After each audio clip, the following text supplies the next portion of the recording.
Alright, I'm going to show you how to get this guitar show ready. I have a show tonight with my band, Sever the Wicked. I'll be playing, this will be my main acts tonight. This is a Schecter C1 Snow Leopard with a set of Will Adler Fishman Fluences in it. I'm going to show you how I'm going to get this. It's been setting for a little bit. It has pretty old strings on it, so we're going to get it sounding and playing its best again.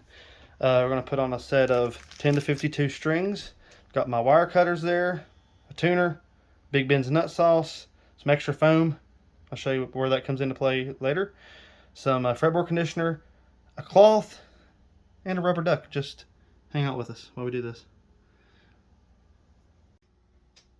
Alright, here we have our guitar laid out on the table. First thing I'm going to do is just loosen the strings up.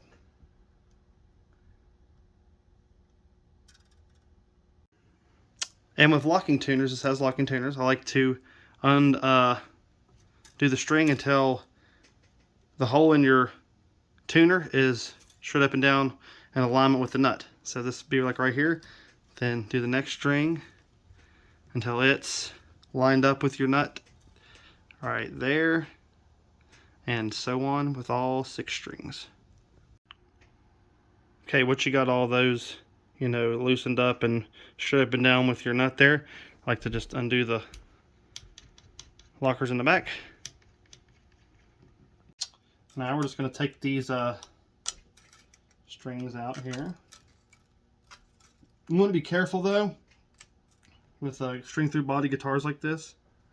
You don't want to scratch your finish, so be mindful of that, because these, you know, hooks right here on the end can scratch your finish. I've done it before when I was first starting out, and that's it sucks. So just make sure. A lot of times I just like to cut them in half.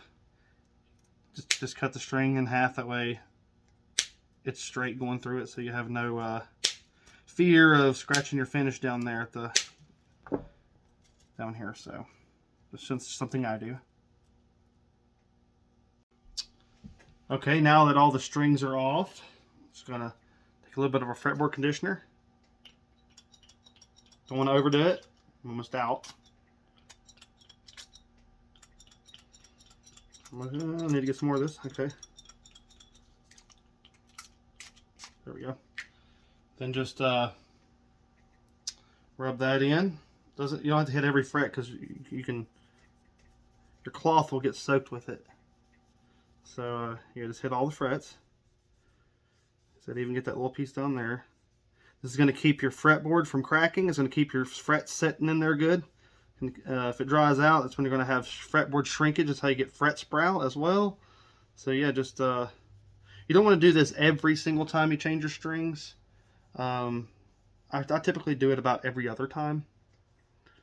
So I'd say my fretboards get conditioned. Let's see, this guitar, I have about 20 guitars in the rotation, so, and I have about 7 that I play out live and record with. So but if I just had, say, just this one guitar, my rule of thumb is I only play probably 2 shows in a row with the same set of strings before I change them. Or if we're recording, it's about the same. I'll typically get 2 recording sessions out of 1 set of strings. So that's usually typically the rule I go by. Just keeps your sound clear. But yeah, there's that fretboard conditioner on there. You can already see it darken up the fretboard. We're going to let that soak for a minute. And then while we're letting that soak, we're just going to clean the body down here. Okay, we got her all cleaned up, and she is looking gorgeous.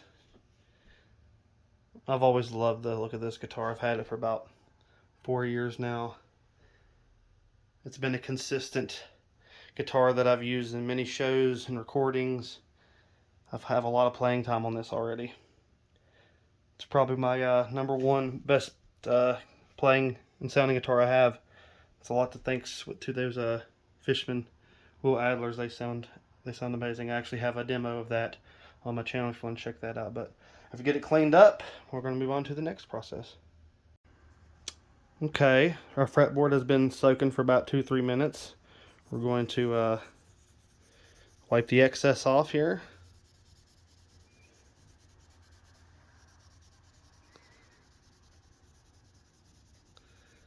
Said fretboard conditioning is something a lot of people don't do like they should, so you gotta get that excess off. Okay, next I'm gonna take my Big Ben's nut sauce. I'm gonna put some in each of the string slots.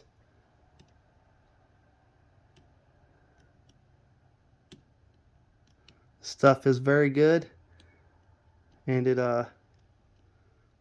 lasts quite a while. I've been using this little syringe for over a year now, so it lasts. You want to get your lube it up like that. As you can see, this has a compensated nut already, which is really good.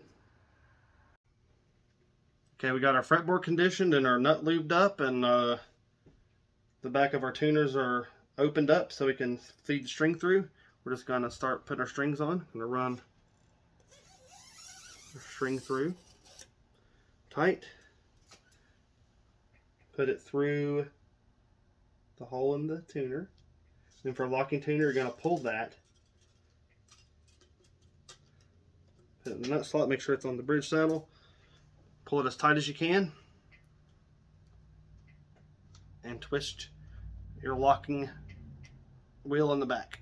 Don't want to over tighten it, but you want to get it snug to where it feels like there's a lot, you know, you're starting to get a lot of pressure, and then just a little more. Then take some pressure off of it, just tune it up a little bit.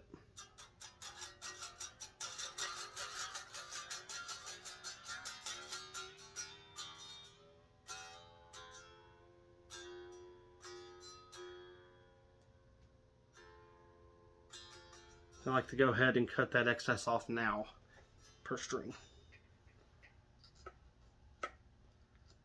And going to repeat that for all strings. Making sure, you know, a 3x3 side, when I was first starting out, sometimes you would wind it reverse, but you want to put it to where it winds clockwise so that the break angle of the string, which Schecters really don't have a lot of, but you don't want it on the inside. You don't want it twisting counterclockwise, and because it can rub up against the next post of the next tuner. So you want to put it in and rotate to where your peg is going clockwise. Clockwise is in on the backside here. You want them to actually go counterclockwise on the top. You always want the string to be turned away from the inside. That way, if I put it in here and turn it this way, your string is going to be at a higher break angle right here. So yeah. Also, I want to point out, once I get a string or two on, I put my foam down here so that those strings can hold it down, and that'll help with the string noise ringing out up here when you're live recording. It's essential if you play with heavy gain or loud noises. So yeah, this eliminates all them loud unwanted noises there. So yeah, go ahead and put your piece of foam or something right there.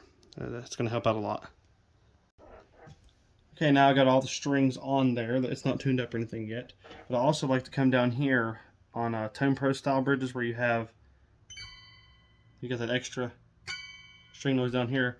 I like to take another piece of foam and run it up and through the strings, kind of like weave it in there. Like so. Toothpick there. Help me along.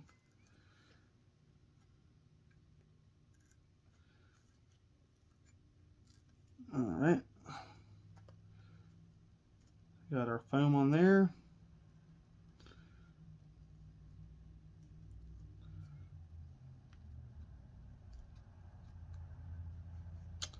And there we go. It's going to help out a lot when you have those stops in the middle of the song. You're not going to hear pinging after. So yeah, I got another piece of foam down here. Yes, there you go. Oh yeah. Okay, before we tune it up, we're just going to do the bending. They're just tuned up to have some tension on it. Let's go all the strings and just randomly bend. Do that for about maybe a good minute. Alright, now we're going to tune it up. Like I said, this is going in D standard.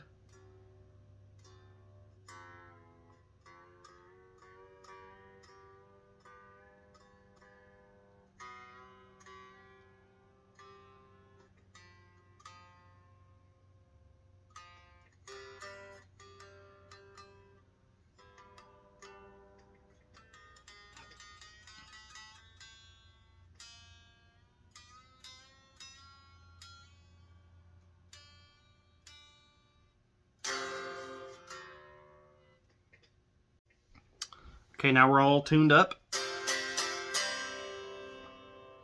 I'll check the intonation real quick. This should be intonated because I've kept up on that. But to intonate, you want to get your string in perfect tune. It's in D, perfect. Go to your 12th fret, push down. Perfect. G. So, perfect. You want C, and then you want it to match down here. That's perfect. F. Perfect. A. Perfect. D again.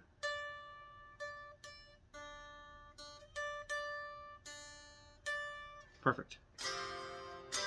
Now, if it wasn't perfect, say I play a D, open D, and then I come down here, and it's D flat.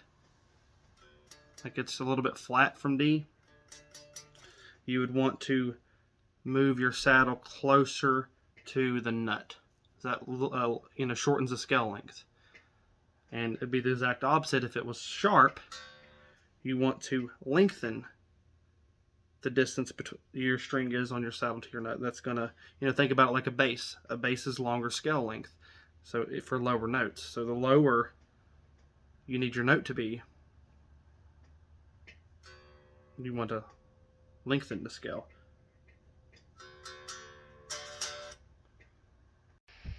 Okay, now since we have the show tonight, so I'm getting this thing show ready. It'd be the same if I was doing a recording session.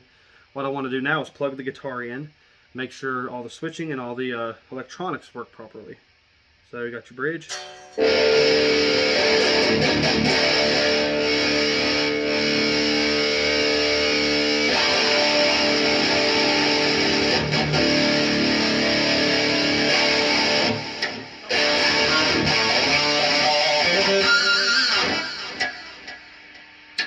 Middle.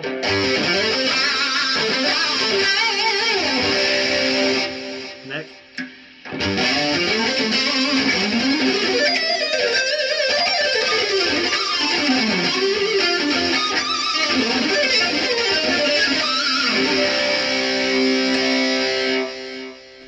Alright, seems like it's going to be good for tonight. And then what I usually do is maybe I'll set and play around on it for like 2 or 3 minutes just to stretch the strings out just a little bit more, then tune it back up, and we'll be good to go.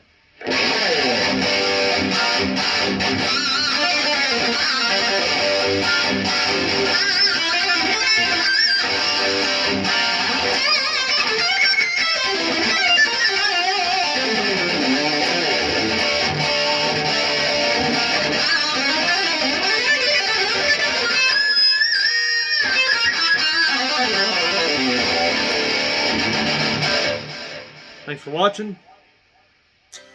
A little echo in there. Thanks for watching. I also have another tutorial on how to do a Floyd Rose system. This is much easier, but on a hardtail. But yeah, like and subscribe. Tell me what you think.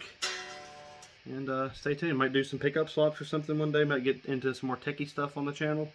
Setups, pickup swaps, maintenance, changing things out or whatever, which I do all that myself. So if you'd like to see more of that, put in the comments what you'd like to see. Thanks for watching, and stay tuned.